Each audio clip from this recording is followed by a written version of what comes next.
Chairman गुलशन Iqbal town doctor Fawad Ahmad ने council के करारदाद और मेडिकल कमेटी की सिफारिशात पर अफसरान और मुलाजमीन के लिए इलाज और मुआवजे के लिए री इम्बर्समेंट पॉलिसी को हतमी शक्ल दे दी है।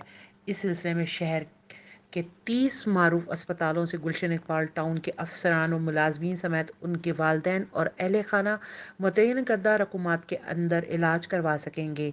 इसका फैसला चेयरमैन डॉक्टर फवाद अहमद की सदारत में मेडिकल कमेटी में मुनक़दा इजलास में किया गया।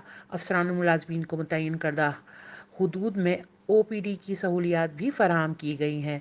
संगीन बीमारी में मुब्तला होने की सूरत में मेडिकल कमेटी मुतय्यन करदा हदूद में इजाफ़ा रखने के लिए सिफारिशात मुरतब करने की पाबंद है।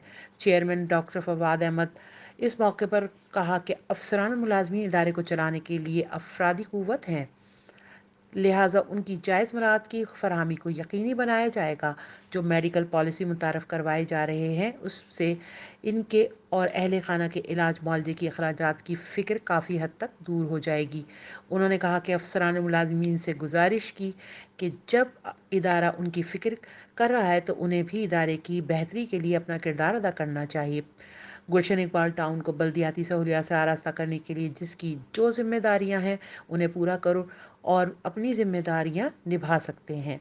इजलास में चेयरमैन मेडिकल कमेटी डॉक्टर राहत, member doctor Azhar Chughtai, chief medical अफसर डॉक्टर अब्दुल साजिद और डायरेक्टर एडमिन अब्दुल रईस व दीगर ने शिरकत की।